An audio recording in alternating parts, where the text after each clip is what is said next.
네, 오늘은 욥의 8번째 말입니다. 23장, 24장이 엘리바스의 말에 이어서 욥이 답변하는 내용입니다. 욥의 답변은 끝까지 일관적입니다. 지금까지 쭉 여러 번을 8번째를 얘기해 오고 있습니다만은 그는 자신의 결백을 끊임없이 주장을 하고 있다라는 겁니다. 엘리바스의 이야기는 결국 우리의 경건이 누구를 위한 것이냐라는 그런 질문을 던졌습니다. 그러니까 우리의 신앙이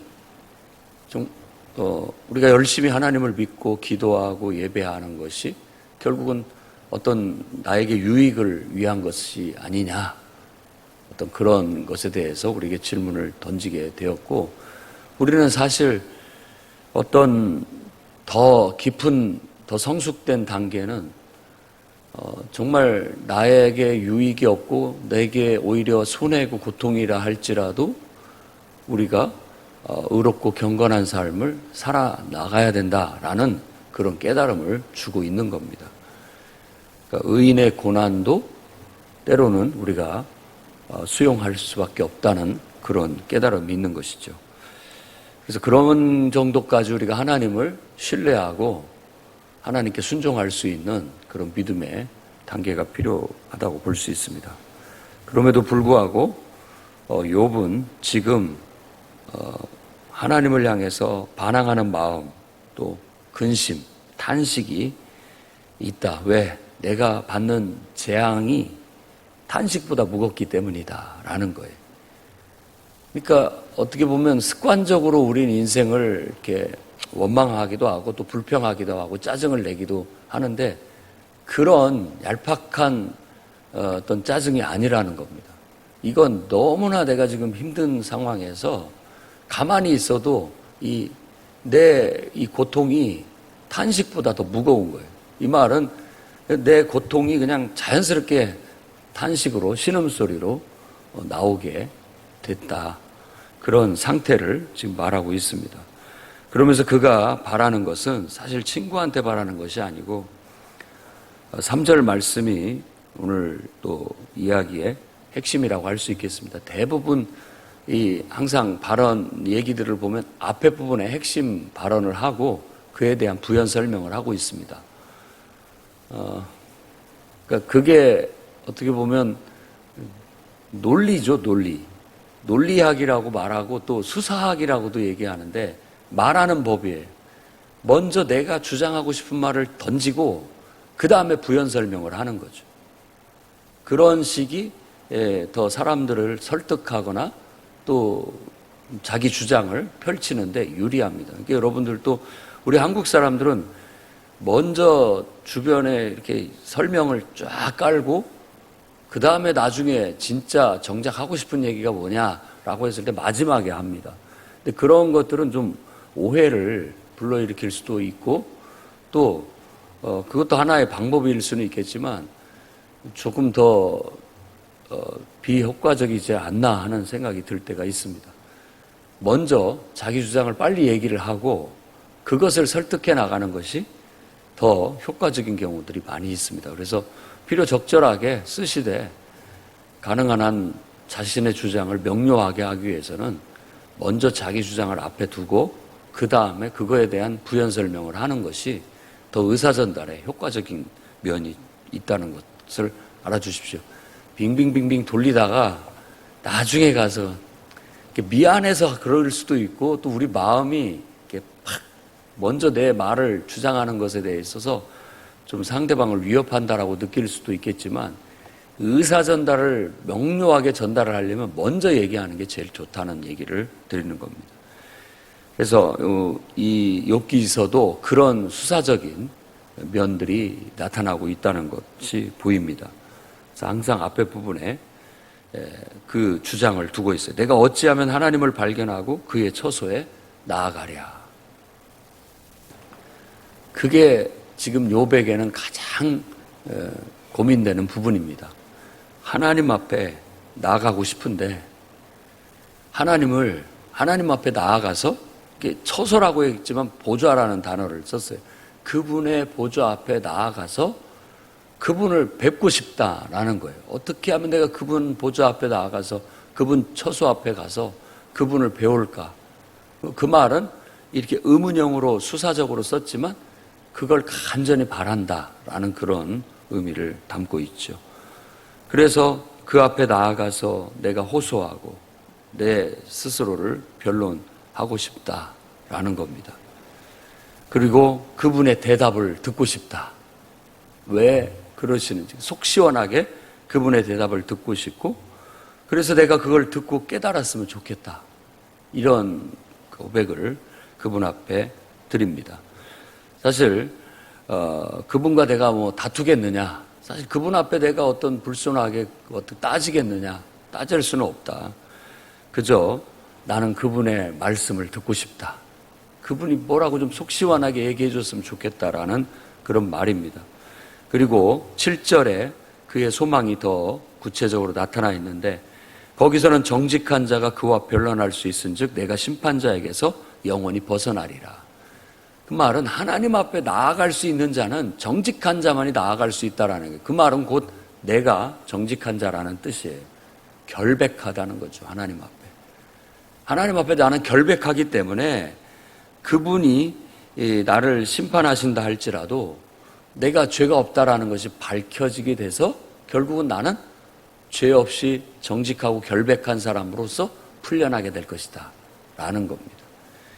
지금 이런 모든 하나님을 뵙고 싶다라는 논리 속에도 내가 지금 이 고통을 받고 있는 건 하나님 뭔가 오해하셔서 뭔가 나한테 벌을 내리셨다라고 생각을 하는 거고, 또 자기 생각에는 아무리 생각해봐도 속 시원히 내가 어떤 죄를 지어서 나에게 벌을 내렸다라는 말이라도 듣고 싶고, 그리고 자기 심정에는 나는 죄가 없기 때문에 하나님 앞에 가서 이것을 분명히 밝히고 빨리 이 상태를 모면하고 싶은 그런 바람을 이와 같이 아뢰고 있는 거예요. 그래서 1절에서부터 7절까지가 바로 그와 같은 바람을 아뢰고 있고, 그 다음에 8절에서 9절은 그 바람과 소망이 절망적이라는 거. 왜? 만날 수가 없어요. 그분을 뵐 수가 없어요. 그분이 옆에 계시는데도 불구하고 만날 수가 없고, 또 오른쪽에 계신 것 같은데도 만날 수가 없다라는 그런 심정을 토로하고 있습니다. 보통 우리들이 다른 시편의 표현들도 보면 하나님이 그의 얼굴을 가리셨다, 나를 만나주시지 않는 것 같고 왠지 외면하는 듯한 우리들이 느끼는 심정을 그렇게 표현하고 있는 거예요. 이 장면에서 저도 이런 이미지가 떠올랐는데, 우리도 어린 아이들을 이렇게 할 때 이렇게 눈 가리고 까꿍 이렇게 하잖아요. 아이들에게 있어서 어머니가 눈을 가리는 것은, 얼굴을 가리는 것은 어떤 두려움입니다. 근데 다시 또 얼굴을 딱 보여주는 것은 기쁨인 거죠. 그래서 아이들이 이렇게 했다가 탁 하면은 까르르 웃고 하는 것들이 좋아서 그렇게 하기도 하고, 가끔 아이들이 있는데 몰래 숨어서 어떻게 하나 보려는 경우도 있죠. 그럼 아이들이 이제 막 당황해서 막 찾고 있다가 또 울음을 터뜨리면 짜잔 하고 나타나가지고 나 여기 있는데 왜 그러느냐라고 이렇게 얘기하는데, 그 심리가 도대체 뭡니까? 너 나 없이 잘 사는가 한번 보자, 이걸 보기 위한 건가요?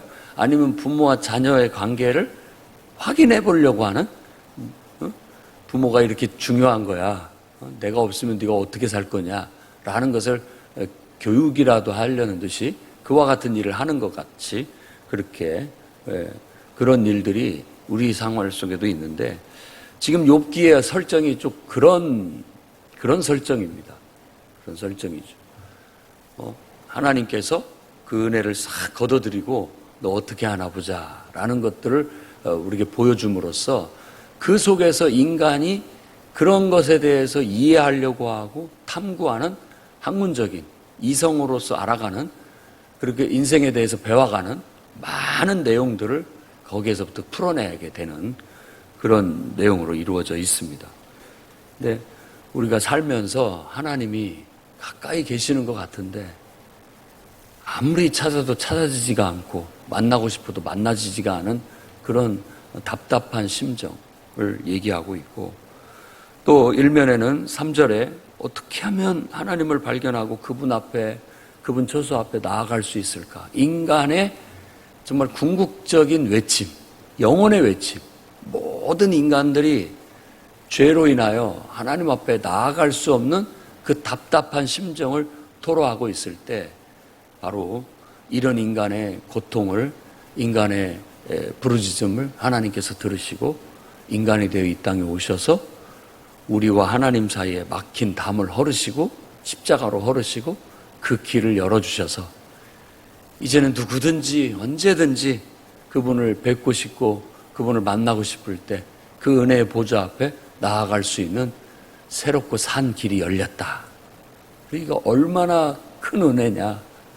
히브리서의 대표적인 주제죠. 얼마나 감사하냐. 그 길이 열렸다라는 게. 그래서 모든 인간들이 가장 기뻐해야 할 소식이야말로 이것이 아니고 무엇이겠느냐. 이것을 복음이라고 말하고 있는 거예요. 저도 인생을 볼 때 절망적입니다, 사실은. 특히 이제 가까운 사람들, 사랑하는 사람들이 어떤 질병에 걸려서 무력해지고 정말 어떤 삶의 질이 떨어지고 왜 그렇게 살아야 되는지에 대한 의문도 들고, 인생들이 이렇게 흘러가면서 쇠퇴하고 또 연약해지고 결국은 어떤 의미나 가치도 찾을 수 없는 상태로 쇠락해 가는 것을 보면 그야말로 악이다 혹은 저주다 이런 생각들이 들어요. 온 세상이 다 그런 그늘 아래 있지, 아무리 순간적인 기쁨과 즐거움이 보인다 한들 그것을 벗어날 수 없는 인생의 덫과 같은 그런 것을 느낍니다. 그럴 때마다 절망적일 수밖에 없죠. 그런데 바로 예수 그리스도 그분이 아니었다면 어쩔 뻔했나 하는 생각이 듭니다.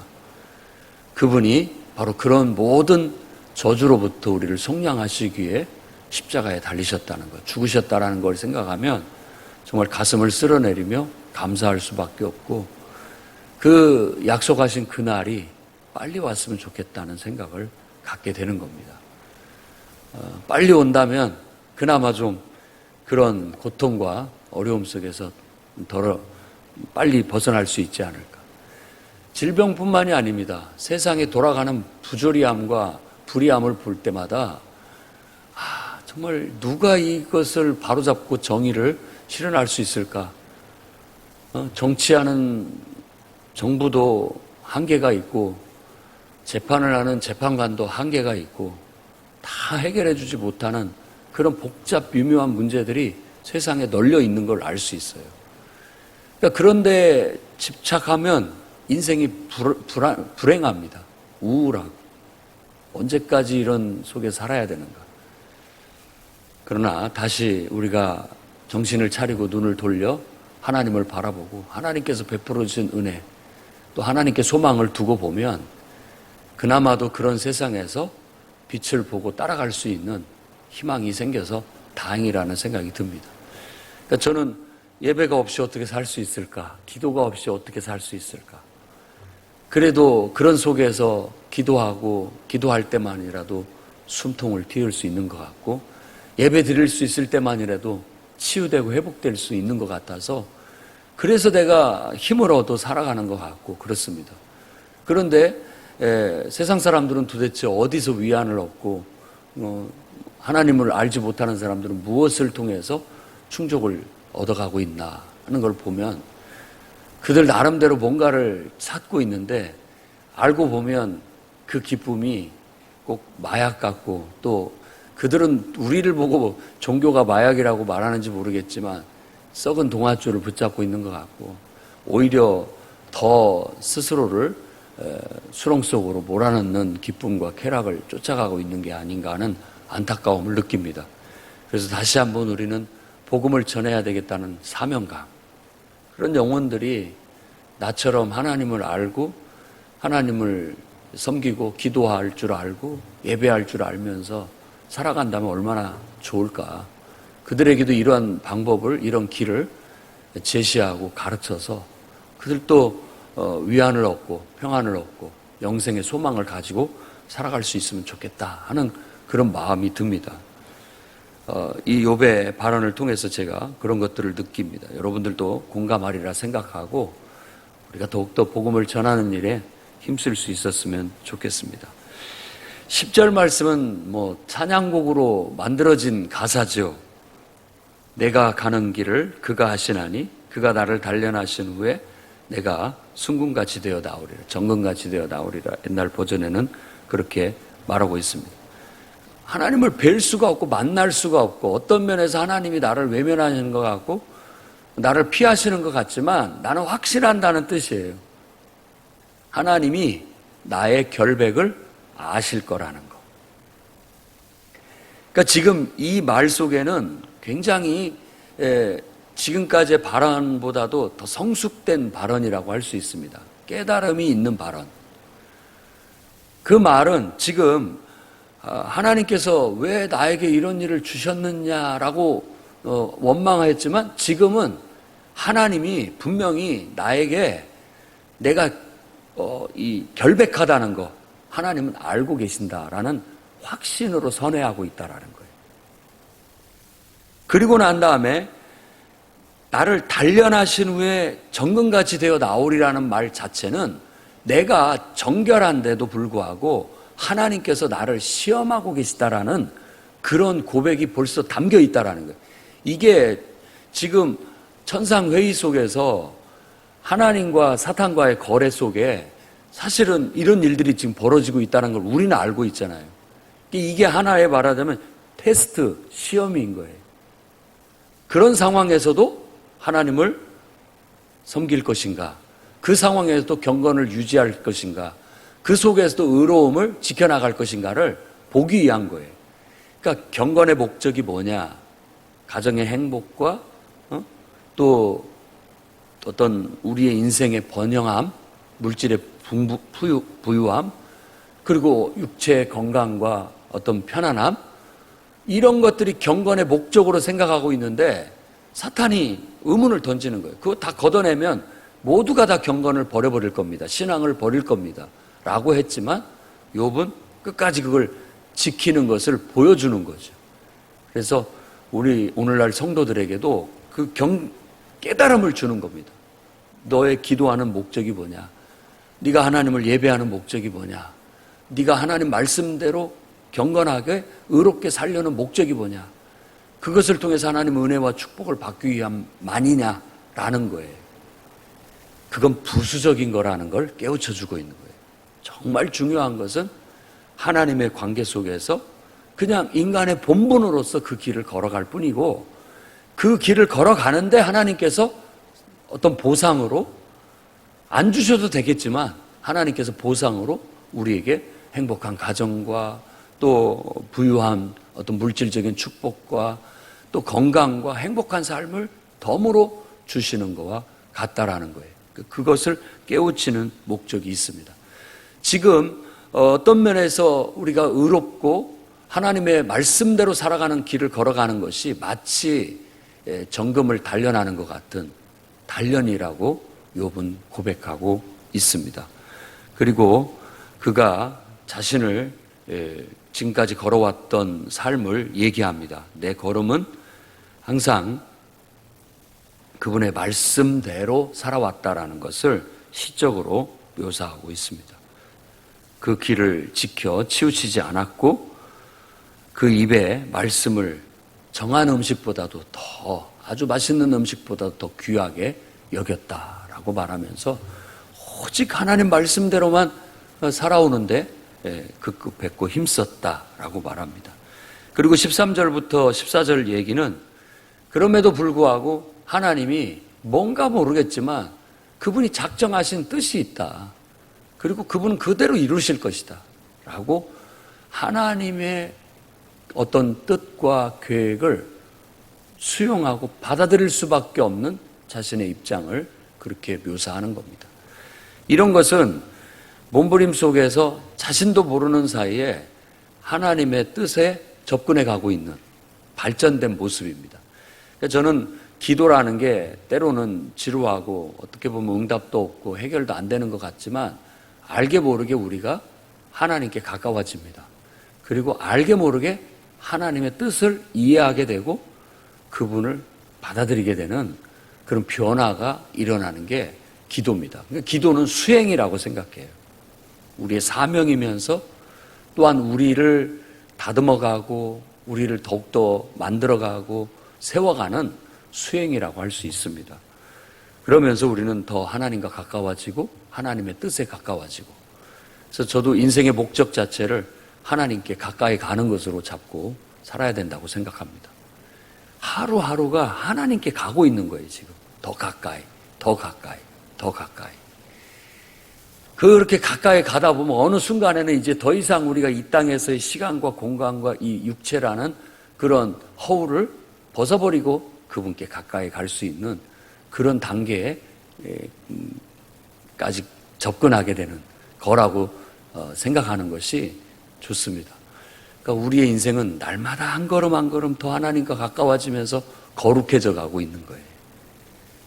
그러면서 더 하나님을 알아가게 되고 더 뜻을 수용하게 되면서 우리가 인생을 이렇게 하나님의 눈으로 더 넓게 볼 수 있고 그런 것들을 부드럽게 또 수용해 받아들이게 되면서 우리 인생을 마지막 순간에도 이제 죽음을 받아들일 수 있는 그런 상태가 되는 것 같습니다.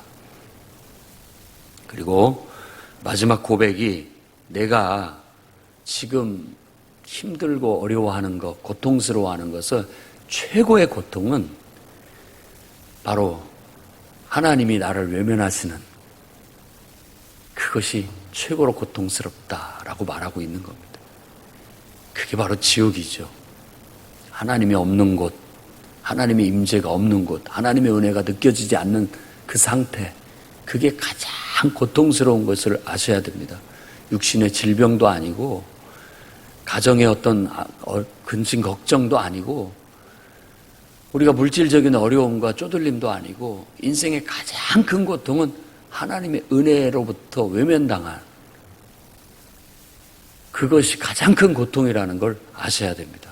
지옥은 주님이 계시지 않는 하나님의 임재에 계시지 않는 곳, 그러니 그 고통은 이루다 말로 할 수 없는 고통이고 공포고 두려움입니다. 바로 욥이 공포스러워하는 것은 하나님 때문이다라고 말하는 그 말 속에 그런 게 담겨져 있는 거예요. 그러니 세상에 그 어떤 가치보다도 하나님을, 예수 그리스도의 그 복음을 최고의 가치로 인생의 보배로 알고 그 은혜 안에서만큼은 천하 없는 일이 있어도 떠나지 않기를 여러분 바랍니다. 그걸 벗어나면 모든 걸 다 잃어버리는 거예요.